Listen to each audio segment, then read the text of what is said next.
Hey guys, I'm RJ, and welcome to another episode of Art.0, which I promise today will be a little bit shorter than the last two. The topic of the episode is street art. I'll be sharing some of the more interesting street artists I've seen on social media, but more importantly, I'll be looking at how they're sharing their art. There are a lot of talented street artists, and any one of them can take a picture of their art and post it on Insta. What I want to know is, can a street artist make use of social media in a way that really captures the site-specific experience of their work? What I mean is, when you remove street art from the street, can it really still be experienced the same way? There are two artists I'll be looking at as I try and tackle these questions. SeiLiese is an artist based in Köln, Germany, or Cologne for the non-Germanic types. And as you can see, this guy relies mainly on stencils and prints, rather than straight-up spray bomb technique. The other artist I'll be talking about is RNST, based in Paris, France. I'm actually not sure if this is freehand or stencil work. You can see how clear the lines are, how sharp it is. Could go either way.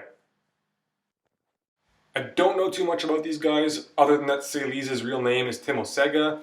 I also know that both have been artists of some repute before the advent of Instagram, and both have had their prints exhibited in galleries. Now, when I was writing the script for this episode, I didn't do a real deep investigation into their bios. Because A, I don't like focusing on background, I mentioned that before, and B, street art is by its nature about the art itself.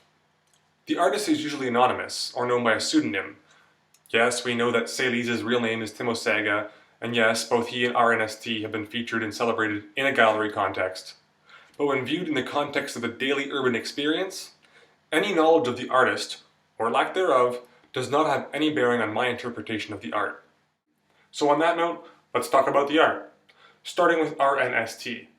As you can see, this artist uses spray paint in a very clean, polished way.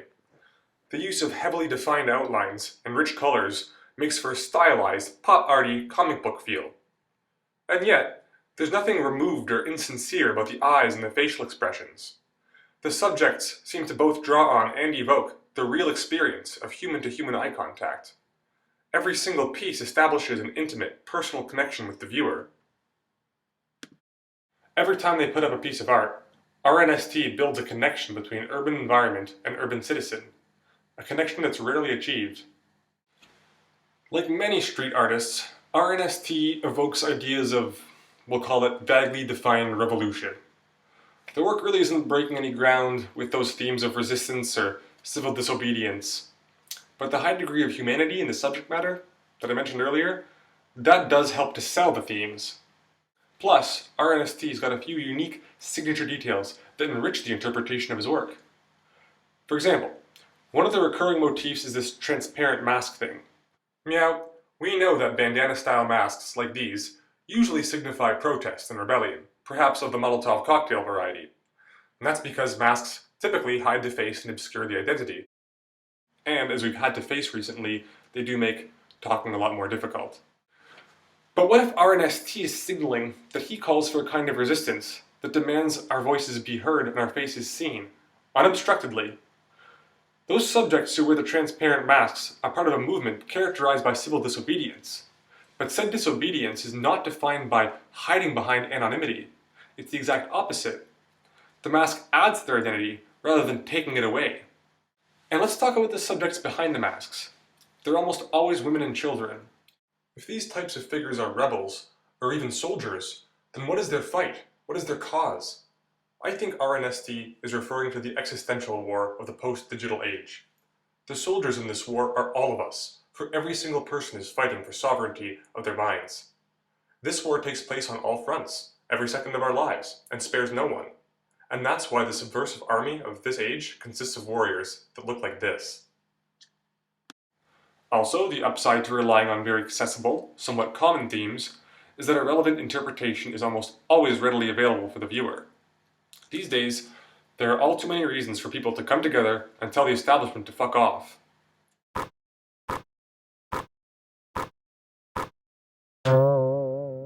And that takes us to SeiLiese. His work also performs an intervention on the urban experience by engaging the viewer on a personal level, but he goes about it in a different way. His work is also protesty and youthful, but it's a bit more subtle. I think that the underlying theme in SeiLies's work is imagination. The subject matter in these stencils provokes mild amounts of longing, wonder, or curiosity, just enough to stop and make people think.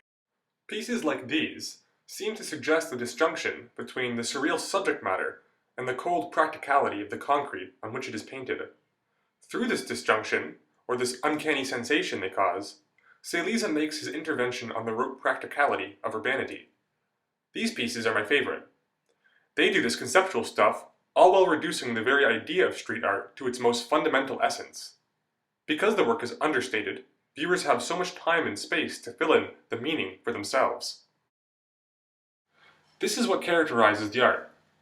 His images are provocative, but figuring out why they are provocative, or what they are provoking, is open-ended. Rather than shout a message or theme in your face, he gently grabs your shoulder and says, "Here, have a moment to consider, ponder, imagine, and interpret, on your own time." I mean, I'm not saying there's anything wrong with a good shout in the face. Whether you grab your viewers by the lapels and shake them or just kind of prod them gently, the main thing is to get them to grab hold of their own thoughts and feelings, to get them off autopilot and into the visceral world. Street art can have the power to do that for me, when it's in the street.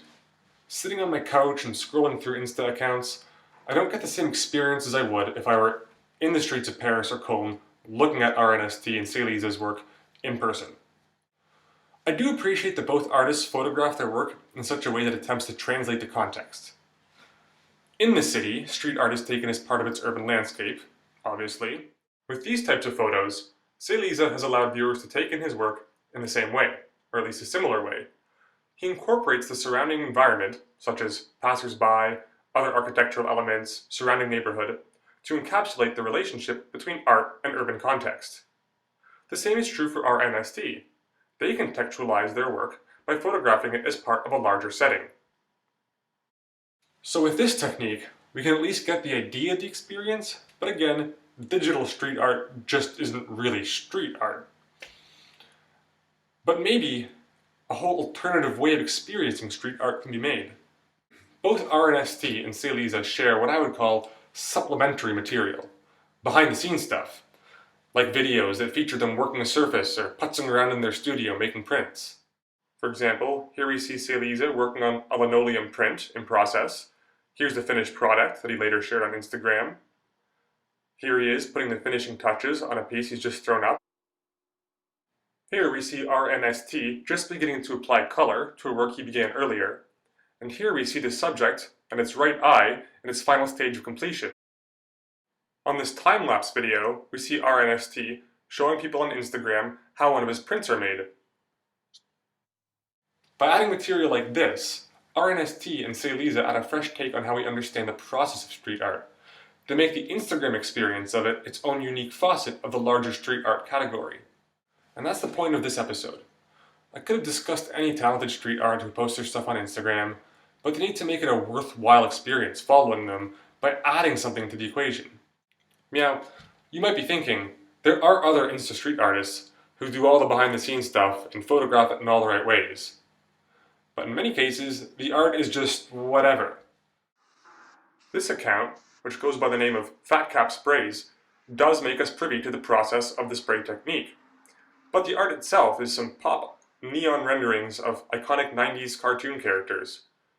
There's not really much going on in the way of actual interpretability. Not much I could say about it as a critic.